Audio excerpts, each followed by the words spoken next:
Hello friends, welcome to green garden channel. Friends, আজকে ডালিম গাছে এয়ার লেয়ারিং করব। তো এটি আমার ডালিম গাছ, 3 বছরের পুরানো এই ডালিম গাছ। তো দেখুন এখানে ফল ধরেছে, আমার ডালিম গাছে ফল হচ্ছে। এবং যখনই এয়ার লেয়ারিং করবেন বা যে কোনো কলম করবেন, তখন একটি ফলদার গাছ থেকেই কলম করা ভালো। কারণ যে প্রপাগেট করে যে ডালটি আমি পাবো, যে কলম করে যে ডালটি পাবো, তার থেকে খুব তাড়াতাড়ি ফল পাওয়া যাবে যদি ফলদার গাছ নেওয়া হয়। এয়ার লেয়ারিং করার জন্যই পেন্সিল সাইজ অথবা তার থেকে সরু সাইজের ডাল নিতে হবে। আমি এই ডালটি বেছে নিয়েছি, এখানে এয়ার লেয়ারিং করব। তো প্রথমে একটি ধারালো চাকু নেবেন, নতুন চাকু হলে ভালো হয়, পুরানো যদি হয় তাহলে স্যানিটাইজ করে নেবেন। আর দুটো রাউন্ড কাট দিতে হবে, গোল করে দুটো কাট দিতে হবে, ঠিক এইভাবে যেমন করে আমি কাটছি। একটি উপরে আর একটি নিচে কাট করতে হবে, গোল করে কাটটা করে নিতে হবে। এবং আরও একটি কাট এরকম, দুটি কাঠের মাঝখানে হাফ থেকে 1 ইঞ্চির মতো গ্যাপ রাখা ভালো, বেশি গ্যাপ রাখার দরকার নেই। এবার দুটো গোল করে কাট হয়ে গেলে আড়াআড়িভাবে একটি কাট দিতে হবে, ঠিক এভাবে।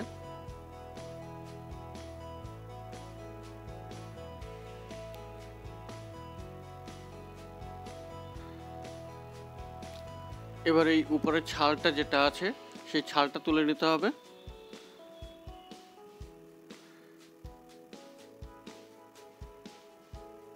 ছালটি দেখুন আমি তুলে নিচ্ছি, ঠিক এভাবে ছালটা তুলে নিতে হবে।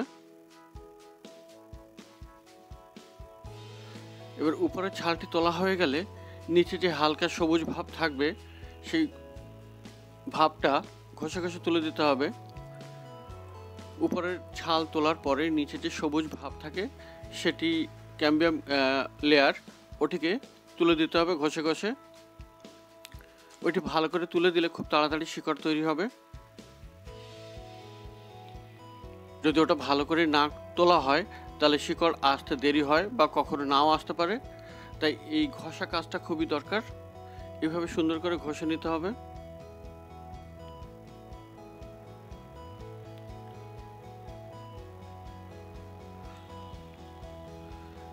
আর কাঠটি খুব সুন্দর করে চারিদিকে এরকম সুন্দর করে কেটে দিতে হবে।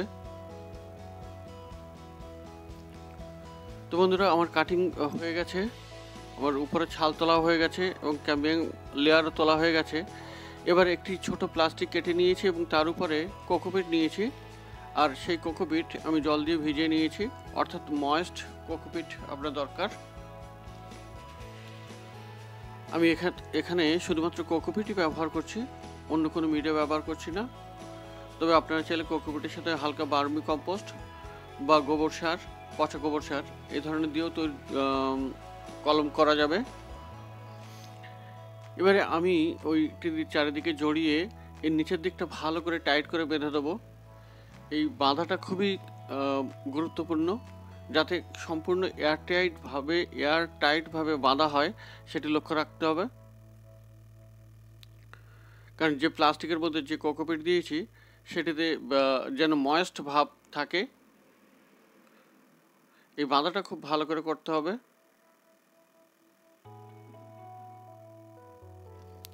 ভিতরের ময়েস্ট ভাব চলে গিয়ে যদি শুকিয়ে যায় তাহলে কিন্তু সেক্ষেত্রে শিকড় হবে না। তাই খুব সুন্দরভাবে এটা বেঁধে নিতে হবে, ওপর নিচে ভালো করে এয়ার টাইট করে বেঁধে নিতে হবে। তো বন্ধুরা, ডালিম গাছের শিকড় তৈরি হয়ে আসতে মোটামুটি 1 মাসের মতোই সময় লাগে। তো এইভাবে সম্পূর্ণ খুব ভালো করে বেঁধে নিতে হবে।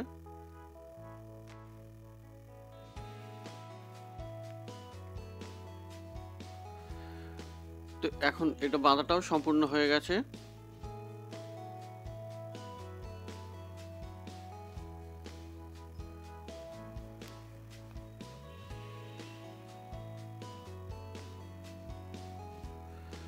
বন্ধুরা, 1 মাস হয়ে গেল, 1 মাস 7 দিন হচ্ছে, অর্থাৎ 35 দিন হয়েছে। এবারে আমি আপডেটটা দেখাচ্ছি। দেখুন আমার শিকড় চলে এসছে খুব সুন্দর, এবং খুব অনেকগুলো শিকড় তৈরি হয়ে এসছে। এবারে আমি এই ডালটি কেটে নেব, কেটে তারপরে ওটা খুলে আমি ওর রেজাল্ট দেখাবো। তো এভাবে সুন্দরভাবে এয়ার লেয়ারিং করলে খুব তাড়াতাড়ি এর শিকড় তৈরি হয়। দেখুন অনেকগুলো অনেক সুন্দরভাবে শিকড় তৈরি হয়েছে।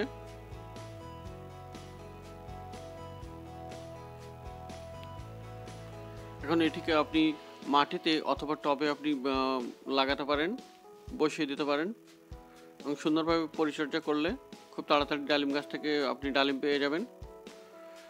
তো বন্ধুরা, এখন আমি উপরের প্লাস্টিকটা খুলে দিয়ে এর কতটা শিকড় এসছে সেটি দেখাবো।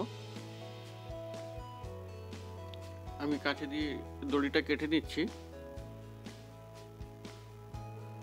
আর প্লাস্টিকটা খুলে দিয়ে আমি দেখাবো এখানে কত শিকড় তৈরি হয়েছে।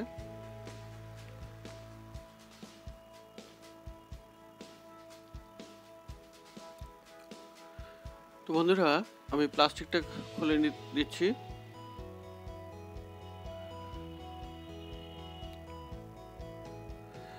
তো বন্ধুরা, প্লাস্টিক খোলার পরে আপনারা দেখতে পাচ্ছেন নিশ্চয়ই যে কতগুলো শিকড় তৈরি হয়েছে। প্রচুর অনেক শিকড় তৈরি হয়েছে। তো বন্ধুরা, এইভাবে এয়ার লেয়ারিং করলে খুব সহজেই খুব তাড়াতাড়ি অনেকগুলি শিকড় পাওয়া যায়। তো আশা করি এই ভিডিও ভালো লেগে থাকবে।